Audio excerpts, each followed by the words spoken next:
அவுது பில்லாஹி மினஷ் ஷைத்தானிர் ரஜீம். பிஸ்மில்லாஹிர் ரஹ்மானிர் ரஹீம். இன்ஷா அல்லாஹ் இன்னைக்கு நம்ம பார்க்க போற தலைப்பு அல்லாஹ்வை நினைவு கூறுதல், திக்ர். அது நம்ம மன அமைதிக்காகவும் இறைவனிடம் நெருக்கமா போறதுக்கும் உள்ள பாதையா இருக்கு. அதை பத்தி இன்ஷா அல்லாஹ் பார்ப்போம். போன பயான்ல நம்ம கவனம், ஃபோக்கஸை பத்தி பார்த்தோம்.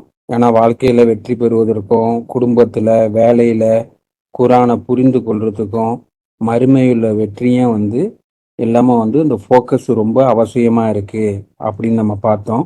அந்த ஃபோக்கஸ் அல்லாவை திருப்திப்படுத்தக்கூடிய விஷயத்துல இருக்குன்னு, குரானை மட்டும் பின்பற்ற உள்ள விஷயத்துல இருக்குன்னு அப்படின்னு நம்ம பார்த்தோம்.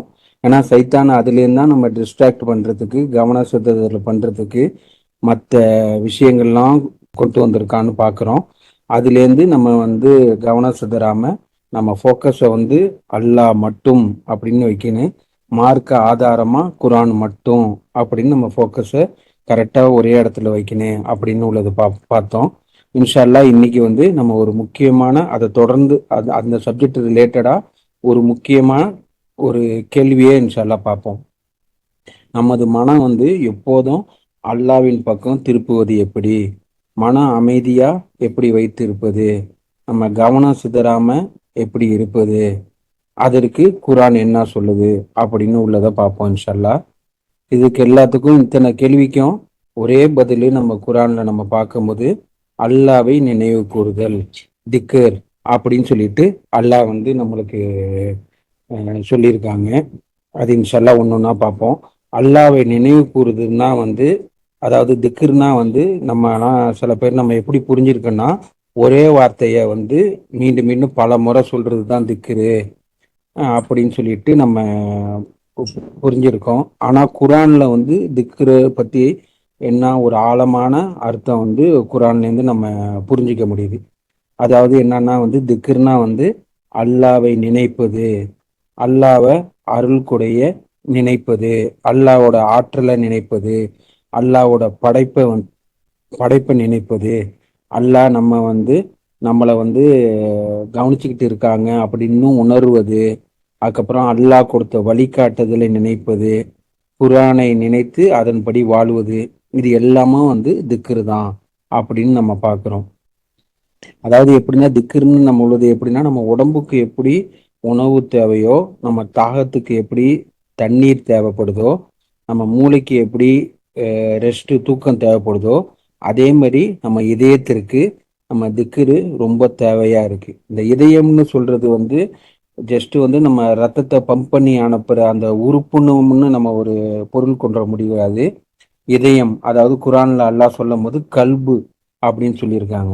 அந்த கல்புக்குன்னு உள்ள டீப் மீனிங் அர்த்தம் என்னன்னு பார்க்கும்போது அதுல மனம், சிந்தனை, உணர்வு, விருப்பம், நம்பிக்கை, பயம், மகிழ்ச்சி, துக்கம், இவை எல்லாத்தையும் உள்ளடக்கியதா அதான் உள்ளம் இருக்கு அப்படின்னு பார்க்குறோம். அந்த உள்ளத்தை தான் அல்லாஹ் கல்புன்னு சொல்றாங்க. அப்படிப்பட்ட கல்புக்கு உள்ள உணவாக தான் இந்த திக்ர் இருக்கு அப்படின்னு நம்ம பார்க்குறோம். ஏன்னா இதுல குரான்ல அல்லாஹ் கிளியரா சொல்லியிருக்காங்க. இந்த ஒரு வசனத்தை தான் நம்ம இன்ஷால்லா டீப்பா பார்க்க போறோம். 13:28 இன்ஷால்லா. அவுது பில்லாஹி மினஷ் ஷைத்தானிர் ரஜீம். பிஸ்மில்லாஹிர் ரஹ்மானிர் ரஹீம். அல்லாவை நினைப்பதில் களிப்படைகின்ற இதயங்கள் கொண்டவர்கள் இவர்கள்தான். ஆம், நிச்சயமாக அல்லாவை நினைப்பதன் மூலமே இதயங்கள் களிப்படைகின்றன. அதாவது அரபில நம்ம பார்க்கும்போது அலா பி திக்ரில்லாஹி தத்மஇனு அப்படின்னு வருது. அதாவது அல்லாஹ் அப்படின்னு பார்க்கும்போது மூலமா, இதன் மூலமாகத்தான் சந்தோஷம் அடையுது, களிப்படையுது, இதயம் சந்தோஷம் அடையுது அப்படின்னு பார்க்குறோம். அந்த அல்லான்னு உள்ள மீனிங்கை நம்ம பார்க்கும்போது உண்மையாகவே, நிச்சயமாக, சந்தேகம் எதுவும் இல்லாம கவனமா கேளுங்க அப்படின்னு உள்ள ரூட் வேர்டை கொண்டதா, அர்த்தத்தை கொண்டதா இருக்கு. அல்லா திக்ரி, அல்லாவை நினைப்பதன் மூலம், தத்தும இனு அப்படின்னு பார்க்கும்போது நம்ம ஃபைண்ட் சாட்டிஸ்ஃபிகேஷன், அதாவது திருப்தி அடைகிறது, மகிழ்ச்சி அடைகிறது, களிப்பு, சந்தோஷம் அடைகிறது, அப்படின்னு உள்ளதை பார்க்குறோம். ஏன்னா இந்த வசனத்தில் ஆரம்பிக்கும் போதே வந்து அல்லாஹ் வந்து அலா என்ற வார்த்தையை வந்து பயன்படுத்தியிருக்காங்க. அதன் பொருள் வந்து நம்ம இப்போ பார்த்தோம், கவனமாக கேளுங்க, நிச்சயமாக இதில் எந்த சந்தேகமும் இல்லை என்பதை வந்து பொருளாக கொண்டு இருக்கு அப்படின்னு பார்க்குறோம். அதாவது நமக்கு அல்லாஹ் வந்து ஒரு மிகப்பெரிய ஒரு உண்மையை, ஒரு ரகசியம் கூட சொல்லலாம், ஒரு ரகசியத்தை சொல்லியிருக்காங்க. அந்த உண்மை என்னன்னா, அந்த ரகசியம் என்னன்னா, நிச்சயமாக அல்லாவை நினைப்பதன் மூலமாகவே இதயங்கள் வந்து அமைதி பெறுகின்றன, சந்தோஷம் அடைகின்றன, மகிழ்ச்சி அடைகின்றன அப்படின்னு நம்ம பார்க்குறோம். ஏன்னா நம்ம இதயத்துக்கு வந்து உணவா வந்து அல்லாவை நினைப்பதில் தான் இருக்கு. இதுதான் வந்து சந்தோஷம், மகிழ்ச்சி அப்படின்னு அல்லாஹ் நம்மளுக்கு ஒரு விஷயத்த சொல்லியிருக்காங்க. இது வந்து ஜஸ்ட் வந்து ஒரு மனிதரோட கருத்தல்ல, உலகத்தையே படைத்த அந்த ரப்புல் ஆலமீன் அல்லாவோட உறுதியான அறிவிப்பா இந்த விஷயம் இருக்கு. என்ன அறிவிப்புனா, நிச்சயமாக அல்லாவை நினைப்பதன் மூலமே இதயங்கள் களிப்படைகின்றன. அதே இந்த வார்த்தை வந்து 2 வாட்டி அதே வசனத்துல வரும். அல்லாவை நினைப்பது மூலமே இதயங்கள் களிப்படைகின்றனன்னு சொல்லிட்டு, ஆம் நிச்சயமாக அல்லாவின் களிப்பு அல்லாவை நினைப்பதன் மூலமே இதயங்கள் களிப்படைகின்றன, அமைதி அடைகின்றன, மகிழ்ச்சி அடைகின்றன அப்படின்னு சொல்லிட்டு ஒரே சென்டென்ஸே வந்து 2 வாட்டி அல்லாஹ் வந்து ஸ்ட்ராங்கா சொல்லியிருப்பாங்க. ஆனா அவ்வளவு பெரிய விஷயம் அதுல இருக்கு. அதை நம்ம லேசா எடுத்துக்கிறதுக்கு இல்லை, அதுல ஆழ்ந்து சிந்திக்கிறவங்களுக்கு வந்து பெரிய படிப்பினை இருக்கு அப்படின்னு உள்ளதை பார்க்குறோம். அதுதான் வந்து அலான்னு உள்ள மீனிங்க்கு வந்து இந்த மாதிரி கவனமா கேளுங்க, சிந்திச்சு பாருங்க அப்படின்னு உள்ள விஷயத்துல உள்ளடக்கியதா இருக்கு அப்படின்னு பார்க்குறோம். இந்த வசனம் வந்து நம்ம ஆழ்ந்து பார்க்கும்போது மன அமைதியை வந்து அதாவது மன அமைதி திருப்தியை வந்து வெளியே தேடாதுங்க, அதை வந்து அல்லாவிடம் தேடுங்க அப்படின்னு சொல்லிட்டு அல்லாஹ் நம்மளுக்கு அறிவுரை கொடுத்துருக்காங்க. அல்லாவுடன் உறவு வந்து நம்ம திக்ரு செய்யற மூலியமா வலுவடையுது அப்படின்னு நம்ம பார்க்குறோம். இந்த நம்ம திக்ர் மூலியமா வந்து உலக சூழ்நிலைகளை வந்து உடனே மாறாம இருந்தாலும் அவற்றை எதிர்க்கக்கூடிய பலம், எதிர்க்கக்கூடிய நமது இதயம் வந்து நம்மளுக்கு பலம் உள்ளதா ஆகுது, சந்தோஷமா ஆகுது அப்படின்னு உள்ளதை பார்க்குறோம். இன்ஷால்லா இன்னும் இந்த வசனத்தை டீப்பா பார்க்கும்போது அல்லாஹ் வந்து சொல்லியிருக்காங்க, என்னை நினைத்தா வந்து உங்களை எல்லா பிரச்சனையும் உடனே மாறிவிடும்னு இந்த வசனத்துல சொல்லல, ஆனா என்னை நினைப்பது மூலம் உங்க இதயங்கள் அமைதி பெறும் என்று அல்லாஹ் வந்து உத்தரவாதம் கொடுத்துருக்காங்க. அதாவது பிரச்சனை வந்து இருக்கலாம், ஆனா அவற்றை எதிர்கொள்ளும் மன உறுதி, நம்பிக்கை, பொறுமை, அதுக்கப்புறம் வந்து எப்படி பர்ஃபெக்ட் ஹாப்பினஸ்ன்னு சொல்றோம்ல, பரிபூர்ணமான மகிழ்ச்சி, அமைதி, இது எல்லாமே வந்து அல்லாவை நினைப்பது மூலம் கிடைக்குது அப்படின்னு நம்ம பார்க்குறோம். ஏன்னா இந்த வாழ்க்கையே வந்து சோதனை நிறைந்தது அப்படின்னு நம்ம பார்க்குறோம். சோதனையிலேருந்து யாரும் தப்பித்து விட முடியாது, நீங்க சோதிக்காம சொர்க்கத்துக்கு போயிடலாம்னு நினைக்காதுங்க அப்படின்னு அல்லாஹ் நம்மளுக்கு ஒரு ஹிண்ட்டும் இதுவும் கொடுத்துருக்காங்க ஒரு வசனத்துல. அதனால சோதனை கண்டிப்பா நிறைந்ததா இருக்கும். அதை எதிர்கொள்றது வந்து அல்லாவை நினைப்பதன் மூலமே மனங்கள் வந்து அமைதி அடைகின்றன அப்படின்னு அல்லாஹ் வந்து நம்மளுக்கு சொல்லியிருக்காங்க. சோதனை கொடுக்கறதே, சோதனை எதுக்காகனா வந்து நம்ம அல்லாவை நினைக்கிறோமா அப்படின்னு உள்ளதுதான் வந்து நம்மளுக்கு ஒரு சோதனையே. அதாவது நம்ம இப்போ நான் புரிஞ்சுக்கிட்டது என்னன்னா, உணர்ந்து பார்க்கும்போது உலகத்துல எல்லாமும் வந்து பர்ஃபெக்டா இருக்கு. அல்லாவோட பிளெஸ்ஸிங், ஹாப்பினஸ் எல்லாமும் டிஃபால்ட்டா அது இருக்கு.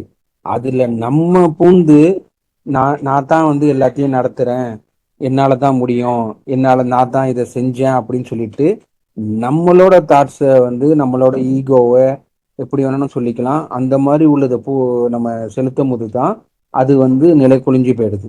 இதுக்கு எக்ஸாம்பிளா வந்து நம்ம ஒரு தோட்டக்காரங்களோட எக்ஸாம்பிள் சொல்லுவாங்கல்ல. நல்லா செழிப்பார் அல்லாஹ் அவங்களுக்கு எல்லா அருளும் புரிஞ்சு நல்ல செழிப்பான ஒரு விவசாயத்தை கொடுத்துருப்பாங்க. அதை வந்து அல்லாஹ் கொடுத்ததுன்னு அந்த அல்லாஹ் மேல அவங்க பொறுப்பை வைக்காம, அல்லாவை நினைவு கூறாம தன்னை நினைவு கூர்ந்துடுறாங்க. என்னாலதான் முடிஞ்சிச்சு, நான் வந்து என்னால திறமையால தான் இது நடந்துச்சு, நான் வந்து இனிமேல் நான் வந்து பணக்காரன் ஆயிடுவேன் அப்படின்னு சொல்லிட்டு நான் ஈகோவை கொண்டு அதுல செலுத்தும் போது அல்லாவோட அருள் கொடையே வந்து அவங்களுக்கு வந்து துக்ககரமா மாறிடுது அப்படின்னு நம்ம பார்க்குறோம். அதனால வந்து டிஃபால்ட்டா அல்லாஹ் வந்து நம்மளுக்கு அருள் புரிஞ்சுக்கிட்டு இருக்காங்க. அதுல நம்மளோட இதை போய் நம்ம திணிக்காம நம்மளோட ஒரே இது அல்லாஹ் என்ன சொல்லியிருக்காங்கன்னா, சமீட் கீழ்ப்படி, கேட்டோம் கட்டுப்பட்டோம், சமீட் சரணடைங்க, அல்லாஹ்க்கு சரணடைங்க, எல்லாத்தையும் அல்லாஹ் தான் நடத்துறாங்கன்னு அதை வந்து ஏற்றுக்கொள்ளுங்க. எல்லாமும் ஒரு ரீசனுக்காக, எல்லாமும் ஒரு காரணத்துக்காக தான் நடக்குது.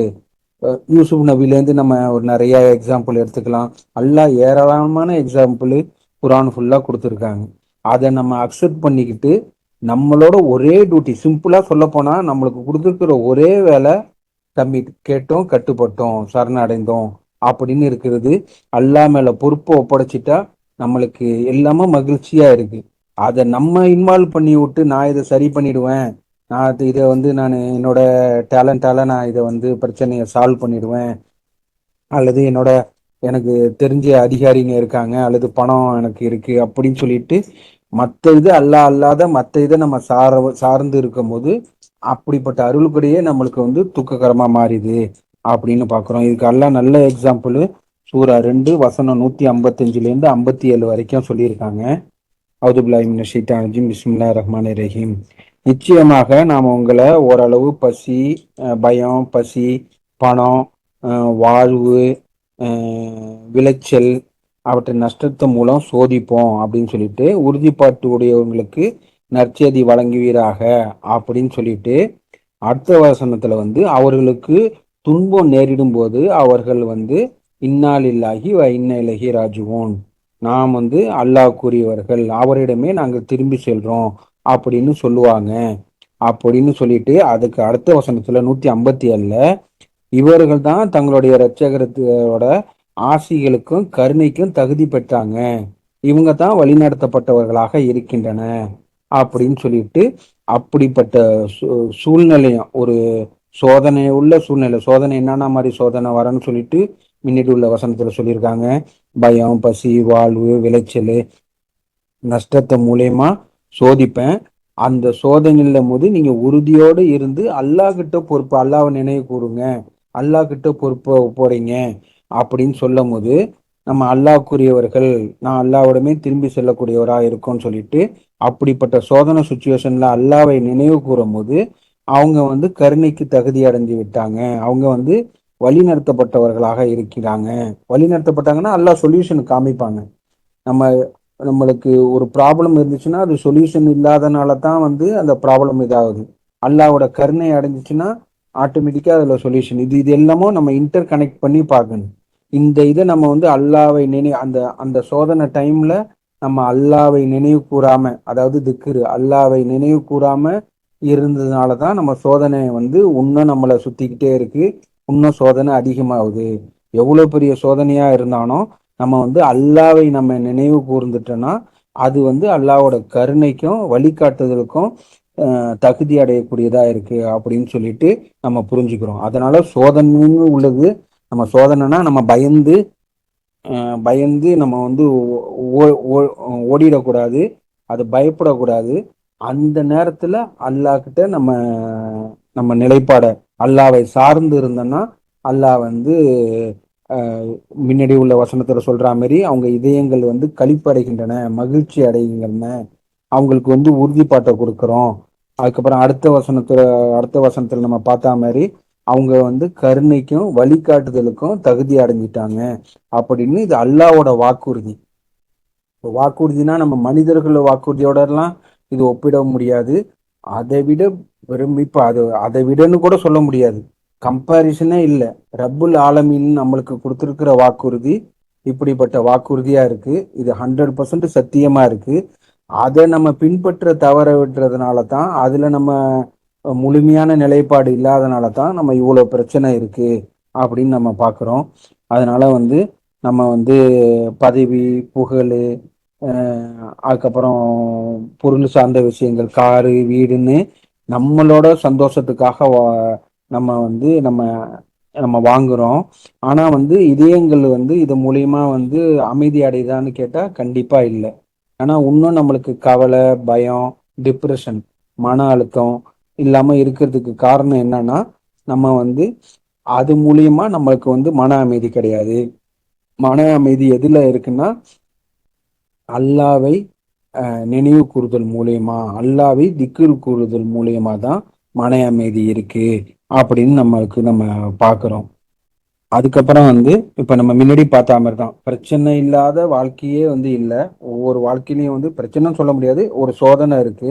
அந்த இதுலயும் வந்து நம்ம கரெக்டா அல்லாவை நினைவு கூர்ந்துட்டோம்னா அதுக்கு நம்மளுக்கு அல்லாஹ் ஒரு வழிகாட்டுதலா தராங்க. அதனால நம்மளுக்கு கஷ்டம் இருக்கும்போது நம்பிக்கையும், நோய் இருக்கும்போது பொறுமையும், பணம் குறைவா இருக்கும்போது நிம்மதியாகவும், எதிர்காலத்தை தெரியாவிட்டாலும் அல்லாஹ் மீது ஒரு நம்பிக்கையும் நம்ம வைக்கும் போது அல்லாஹ் குரான்ல கூறுறாங்க, இப்படிப்பட்ட உள்ளங்கள் வந்து அமைதி அடைகின்றன, களிப்படைகின்றன அப்படின்னு நம்ம பார்க்கிறோம். இப்ப அல்லாவை எப்படி நினைக்கணும்னா வந்து அல்லாஹ் தான் நம்மளை வந்து படைச்சிருக்காங்க, அல்லாஹ் நம்மளை வந்து கவனிச்சுக்கிட்டு இருக்காங்க, அல்லாஹ் நம்மளுக்கு உணவு அளிக்கிறாங்க, அல்லாஹ் தான் இந்த வந்து என்னோட கஷ்டத்தை வந்து அல்லாஹ் வந்து அறிவாங்க, அவங்க தான் இதை வந்து சரி செய்வாங்க, நான் அல்லாஹ் மீது பொறுப்பேற்படுத்துகின்றேன், அவர் தான் வந்து நீதிபதியா இருக்காங்க, அல்லாஹ் தான் கருணையாளரா இருக்காங்க, அல்லாஹ் வந்து என்னை கைவிட மாட்டாங்க, இப்படின்னு அல்லாஹ் மேல நம்ம பொறுப்போ சாத்திட்டு அல்லாவை நினைவு கூறுறது அப்படின்னு நம்ம பார்க்கிறோம். இதுக்கு ஒரு சின்ன ஒரு எக்ஸாம்பிள் நம்ம பார்க்க போனா, ஒரு கூட்டத்துல வந்து ஒரு குழந்தை, ஒரு தாயை விட்டு வந்து ஒரு குழந்தை பிரிஞ்சு போயிடுச்சுன்னா அது வந்து அழுகும். ஆனா வந்து கொஞ்ச நேரம் சென்று அந்த தாயை, தன் அம்மாவை பார்த்த உடனே வந்து அது வந்து உடனே வந்து அது சந்தோஷமாயிடும். ஆனா இடம் அதே தான், அதே இடம்தான், அதே மக்கள் தான், அதே சத்தமான சூழ்நிலை தான். இதுக்கு முன்னாடி அழுதுகிட்டு இருந்த அதே இடத்துலயே தன் அம்மாவை பார்த்தோன்னா எப்படி வந்து உடனே அழுக வந்து மகிழ்ச்சியா மாறிடுதோ, அதே மாதிரி நம்மளை படைத்த ரப்புல் ஆலமீன்ல வந்து நம்ம அதே பிரச்சனையில, அதே சூழ்நிலையில இருந்து நம்ம அழுகுறா, மனசு கஷ்டப்படுற சூழ்நிலையில இருந்தானோ அப்போதைக்கு நம்ம ரப்புல் ஆலமீனை நம்ம நினைக்கும் போது அந்த சூழ்நிலை அப்படியே இருந்தானோ அதை நம்ம எல்லாம் மகிழ்ச்சியா மாற்றிடுறாங்க. இப்ப நம்ம முன்னாடி வசனத்துல பாக்குற மாதிரி இவங்க தான் கருணைக்கு தகுதி பெற்று விட்டாங்க, இவங்க தான் வழிகாட்டுதலுக்கு தகுதி அடைந்து விட்டாங்க அப்படின்னு உள்ளதை பார்க்கிறோம். இதுக்கு நம்ம ஆப்போசிட்டா நம்ம செய்யும் போதுதான் நம்ம அந்த தோட்டக்காரங்களோட எக்ஸாம்பிள் பார்த்தா மாதிரி அல்லாவோட அருள்படியே வந்து தனக்கு வந்து நாசமா நஷ்டமா ஆக்கிக்கிறது. அதுல வந்து நம்மளோட இன்வால்மெண்ட் என்னால சார்ந்துதான் இப்படி இருக்கு, என்ன சார்ந்து அப்படின்னு சொல்லிட்டு தன்னையோ தன் அறிவையோ தன்னோட ஈகோவையோ தன்னோட படிப்பையோ பதவியையோ இல்ல மற்ற பொருள் சார்ந்து இதையோ நம்ம சார்ந்து இருக்கும் போதுதான் அல்லாவோட அருள் கொடை வந்து பிரச்சனையா மாறுது அப்படின்னு நம்ம பாக்குறோம். அதனால வந்து அல்லாஹ் என்னுடன் இருக்கிறார் அப்படின்னு நம்ம அதை உணரும் போது நம்மளோட இதயங்கள் வந்து அமைதி அடைகின்றன அப்படின்னு நம்ம பார்க்கிறோம். அதுக்கப்புறம் வந்து அல்லாஹ் வந்து ஒரு நல்ல ஒரு அழகான ஒரு வாக்குறுதியை கொடுத்துருக்காங்க. நீங்க என்ன நினைங்க, நான் உங்களை நினைப்பேன், நீங்க என்ன நினைச்சங்கன்னா நான் உங்களை நினைப்பேன்னு சொல்லிட்டு சூரா 2 வசனம் 152 அல்லாஹ் வந்து இப்படிப்பட்ட பிரம்மஜத்தின் ரட்சகரான ரப்புல் ஆலமீன் வந்து நம்மளுக்கு கொடுத்துக்கிற வாக்குறுதி என்னன்னா, நீங்க என்ன நினைவு கூறுங்க, நான் உங்களை நினைக்கிறேன் அப்படின்னு சொல்லிட்டு அல்லாஹ் எப்படி ஒரு நம்ம வார்த்தையாலேயே வர்ணிக்க முடியாத அளவுக்கு உள்ள இருக்கு. அல்லாஹ் நம்மளை நினைக்கிறேன்னு சொல்லியிருக்காங்க, நம்ம அல்லாவை நினைக்கும் போது அப்படின்னு சொல்லிட்டு சொல்லியிருக்காங்க. அப்படிப்பட்ட நினைவு கூறுதல நம்ம நிறைய வாட்டி தவற விட்டுறோம். உங்களுக்கு கஷ்டமாயிடுச்சா, உங்களுக்கு ஆரோக்கிய குறைவா இருக்கா, இல்ல வந்து உடம்பு சரியில்லாம இருக்கா, அல்லது வருமானம் குறைவா இருக்கா, குடும்ப சூழ்நிலை மகிழ்ச்சி கம்மியா இருக்கா, என்ன நினைவு கூறுங்க. அல்லாஹ் குரான்ல நிறைய எக்ஸாம்பிள் சொல்லி காமிக்கிறாங்க.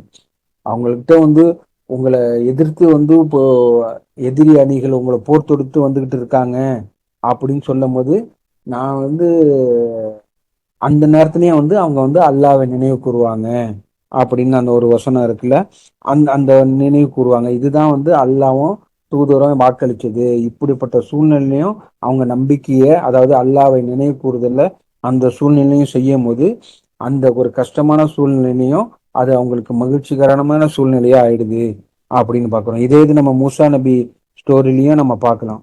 ஒரு பக்கம் ஃபிரௌனோட பெரிய படை, அல்லாஹ் ஃபிரௌனோட படையை சொல்லும் போது ரொம்ப பெருசுன்னு அந்த அந்த வசனத்திலே நம்ம புரிஞ்சுப்போம். அப்படிப்பட்ட வசனம் அப்படிப்பட்ட படைகள் வந்து மூசா நபியை நோக்கி வந்துகிட்டு இருக்கு. மூசா நபி கூட கொஞ்சம் பேர் தான் இருக்காங்க. ஒரு பக்கம் கடலு, ஒரு பக்கம் ஆப்போசிட்ல உள்ள மிலிட்ரி வந்துகிட்டு இருக்கு. கூட உள்ளவங்கலாம் வந்து சொல்றாங்க, நம்ம வந்து மாட்டிக்கிட்டோம், தப்பிக்கிறதுக்கு வாய்ப்பே இல்லை அப்படின்னு சொல்லும் போது மூசா நபி அப்ப அல்லாஹ்வை நினைவு கூர்ந்து, வாய்ப்பே இல்லை, அல்லாஹ் நம்மளை காப்பாத்துவாங்க அப்படின்னு சொல்லும் போது எதிர்பாராத புறத்துல இருந்து அல்லாஹ் வந்து அவங்களுக்கு வழிகாட்டுதலை வழங்கி அவங்கள காப்பாத்துனாங்க அப்படின்னு உள்ள செய்தியை நம்ம குர்ஆன்ல இருந்து பார்க்கிறோம். அந்த மாதிரி வந்து நம்ம தான் நினைக்கிறோம் இந்த பிரச்சனைக்கு வந்து சொல்யூஷனே இல்லை, இந்த பிரச்சனைக்கு வந்து இந்த டாக்டர்கிட்ட போனாதான் வந்து ட்ரீட்மெண்ட் வரும் அப்படின்னு சொல்லிட்டு ஒரு டாக்டரையோ அல்லது மருந்தையோ அல்லது இவர் மனசு வச்சாதான் எனக்கு இந்த பிரச்சனையில இருந்து நான் வெளியேற முடியும் அப்படின்னு பொருள் சார்ந்து மற்றவங்களையோ அல்லது பொருளையோ அல்லது இந்த பணம் இருந்தாதான், இவ்வளவு பணம் இருந்தாதான் இந்த பிரச்சனையை சால்வ் பண்ண முடியும்னு அந்த பணத்தையோ அது மேல நம்ம நம்பிக்கை வைக்காம அப்படிப்பட்ட சூழ்நிலையில நம்ம அல்லாவை நினைவு கூறும்போது அவங்க வந்து அல்லாவோட கருணைக்கு தகுதி அடைந்து விட்டாங்க, அவங்க வந்து அல்லாவோட வழிகாட்டுதலுக்கு தகுதி அடைந்து விட்டாங்க அப்படின்னு சொல்லிட்டு அல்லாஹ் வந்து நீங்க என்ன நினைங்க நான் உங்களை நினைப்பேன் அப்படின்னு சொல்லிட்டு இது வந்து ரொம்ப பெரிய விஷயமா இருக்கு. இதை விட வந்து பெரிய பாக்கியம் எதுவுமே இல்லை. ஜஸ்ட் நம்ம வந்து ஒரு நம்ம கூப்பிட்டா அல்லாஹ் வந்து பதில் அளிக்கிற மாதிரி அல்லாஹ் இதை சொல்லியிருக்காங்க. நீ என்ன என்கிட்ட கேளுங்க நான் உங்களுக்கு தருவேன் அப்படின்னு சொல்லிட்டு சொல்லியிருக்காங்க. அதனால வந்து நம்ம அல்லாவை நினைவு கூறணும். அல்லாவை நினைவு கூறுதுன்னா திக்ர் அப்படின்னு உள்ளதை நம்ம பார்க்கிறோம். அதுக்கப்புறம் வந்து இப்ப அல்லாவை நினைவு கூறுதுன்னா நம்ம வந்து எப்படி நினைச்சுக்கிட்டு இருக்கோம்னா, நம்ம முன்னாடி சொன்ன மாதிரி ஒரு வார்த்தையே வந்து பல டைம் திருப்பி திருப்பி சொன்னாதான் திக்ருன்னு நினைச்சுக்கிட்டு இருக்கோம். அது மட்டும் திக்ர் இல்லை, அல்லாவை உணர்றது, அல்லா தான் காட் இஸ் ரன்னிங் எவ்ரி திங்னு உள்ளது உணர்றது. திக்ர்னு உள்ளது வந்து ஜஸ்ட் வந்து ஒரு வார்த்தை மட்டும் இல்லை, அதுக்கு ஒரு நாக்குக்குள்ள வேலை மட்டும் அது இல்லை. திக்ர்னா சும்மா வந்து சவுண்டுல வந்து சுபானல்லா அல்ஹம்துலில்லான்னு சொல்லிட்டு போறது இல்லை, அது உள்ளத்துல உணர்ந்து அத சுபஹானல்லான்னு எல்லாத்தையும் அல்லாவோட பிரமிப்பை உணர்ந்து அதன் மூலியமா சொல்ற ஒரு வார்த்தை தான் அது உண்மையான திக்ருன்னு நம்ம குர்ஆன்ல புரிஞ்சுக்கிறோம். ஏன்னா வந்து நம்ம நிறைய வாட்டி அல்ஹம்துலில்லான்னு சொல்றோம், ஆனா வாழ்க்கையில ஒரு நன்றி செலுத்தாம இருக்கோம். அல்லாஹ் அக்பர்னு சொல்றோம், மனிதர்களுக்கு நம்ம பயப்படுறோம், மனிதர்களையே நம்ம வந்து நிறைய விஷயத்துக்கு சார்ந்து இருக்கோம். அஸ்தஃபிருல்லான்னு சொல்றோம், அந்த பாவத்தோட உணர மாட்டேங்கிறோம், வருந்துதலை நம்ம தவற விட்டுறோம் அப்படின்னு. நம்ம 50 டைம் 100 டைம் அஸ்தஃபிருல்லான்னு சொல்றோம், எதுக்கு சொல்றோம்னு தெரியாது. அதை நம்ம வந்து உணரணும். நம்ம ஆதியில செஞ்ச பாவம்னா நம்ம என்னன்னு நம்மளுக்கு புரியும். அல்லாஹ் மட்டும்னு நம்ம உறுதியா நம்பிக்கை கொள்ள அதே ஒரு பெரிய பாவம், அந்த பாவத்துக்கு வருந்துருது. அதுக்கப்புறம் இங்க நம்ம அறிஞ்சும் அறியாமலும் நிறைய பாவம் செய்யறோம். அந்த ஒவ்வொரு பாவத்தையும் உணர்ந்து அல்லாஹ் ஒரு வசனத்துல சொல்லியிருக்காங்கல்ல, அவங்க அறியாம பாவத்துல விருந்துட்டாங்கன்னா அவங்க வருந்தி சீர்திருந்துவாங்க. ரிப்பன் அந்த மாதிரி வந்து ஃபர்ஸ்ட் வருந்துன்னு. இப்ப நான் வந்து ஒரு கோவப்பட்டுட்டேன் அல்லது பெற்றோர்களை அல்லாஹ் கண்ணியப்படுத்துன்னு சொல்லிட்டாங்க, நான் வந்து ஒரு அவங்கள்ட்ட கோவமா பேசிட்டேன் அல்லது வேற ஏதாவது தப்பு பண்ணிட்டேன்னா அதை ஃபர்ஸ்ட் நம்ம தப்புன்னு உணரணும். அதை வந்து நம்ம எந்த வகையிலையும் நியாயப்படுத்தக்கூடாது. அல்லாஹ் வந்து கோபப்படாதங்க, கோபத்தை அடக்கிப்பாங்கன்னு சொல்லிட்டு சொல்லியிருக்காங்க. அந்த மாதிரி விஷயத்துல அது இந்த கோபம் வந்து நியாயப்படுத்தக்கூடாது. அதை ஃபர்ஸ்ட் நம்ம வந்து ஒரு தப்புன்னு உணர்ந்து அதுக்கப்புறம் அதை வருந்தி அதை அதை ரிப்பன்ட் அதை அந்த மாதிரி உள்ள எண்ணத்தோட மனப்பூர்வமா அஸ்தஃபிருல்லா அப்படின்னு சொல்லு. ஜஸ்ட் வந்து உதட்டளவுல வந்து ஒரு நாக்குக்குள்ள வேலை மட்டும் இல்ல திக்ரு, அது நம்ம உள்ளத்திலேருந்து வரக்கூடிய விஷயமா இருக்கு. அப்படிப்பட்ட திக்ரு தான். ஏன்னா டாக்டர் ரஷாது சொல்லும் போது கூட நம்ம திக்ர்லயும் நம்ம ஆரம்பிக்கும் போது ஒவ்வொரு வாட்டியும் நம்ம சொல்லுவோம், ஒவ்வொரு சொல்லும் அல்லாவை நினைவு கூறுற மாதிரி, அதாவது அந்த அளவுக்கு ஒரு ஃபோக்கஸா இருந்து உணர்ந்து அல்லாவை வந்து துதிங்க, அல்லாவை நினைவு கூறுங்க. இப்படிப்பட்ட நினைவு கூறுதல் பண்ணும்போது அல்லாஹ் வாக்குறுதி கொடுத்துருக்காங்கல்ல, அவங்களோட இதயங்கள் களிப்படையும் சந்தோஷம் அடையும் அப்படின்னு உள்ளதை நம்ம பார்க்கிறோம். அதாவது நம்மளோட சிந்தனையில திக்ர்னு உள்ளது வந்து ஜஸ்ட் வார்த்தை மட்டும் இல்லை, அது வந்து நம்மளோட சிந்தனையில, பேச்சில, செயல்ல, நம்மளோட நம்ம எடுக்க போற முடிவுல, டிசிஷன்ல எல்லாத்துலயும் அந்த திக்ர்ன்னு உள்ள விஷயம் வந்து சார்ந்து இருக்கு. நம்ம ஒரு செயல்ல ஏதாவது ஒரு விஷயம் செய்யும்போது, இன்ஷா அல்லாஹ்ன்னு சொல்லி செய்யுங்க. அல்லாஹ் நம்மளுக்கு எல்லாத்தையும் ஈஸியாக்கி வச்சிருக்காங்க. இந்த மாரி செய்யுங்க. இந்த மாரி சிச்சுவேஷன் வரும்போது, நான் அல்லாஹ் கிட்ட பொறுப்பு ஏற்படுத்துக்கிறேன். தவக்கல்து அலல்லான்னு சொல்லுங்க. அதுக்கப்புறம் வந்து இன்ஷா அல்லாஹ்ன்னு சொல்லி சொல்லுங்க. அல்ஹம்துலில்லாஹ்ன்னு சொல்லுங்க. உணர்ந்து சுபஹான் அல்லாஹ்ன்னு சொல்லுங்க. பாவம் செஞ்சுட்டங்கன்னா அஸ்தோஃபிருல்லான்னு சொல்லுங்க. தூபுலல்லான்னு சொல்லிட்டு அதை உணர்ந்து சொல்லுங்க. நான் வந்து நீங்க என்ன நினைவு கூறும்போது, நீங்க என்ன நினைக்கும் போது நான் உங்களை நினைக்கிறேன் அப்படின்னு சொல்லிட்டு அல்லாஹ்வோட வாக்குறுதியா இருக்கு. அதனால வந்து எப்போதும் நம்ம வந்து அல்லாஹ்வை நினைவு கூறணும். தொழுகையில மட்டும்தான் நினைவு கூறணும்னு உள்ள இல்ல. அல்லாஹ் வந்து எல்லா நேரத்திலையும் நினைவு கூற சொல்லியிருக்காங்க. அவங்க நிற்கும் போதும், அமர்ந்திருக்கும் போதும், படுத்திருக்கும் போதும் அல்லாஹ்வை நினைப்பாங்க.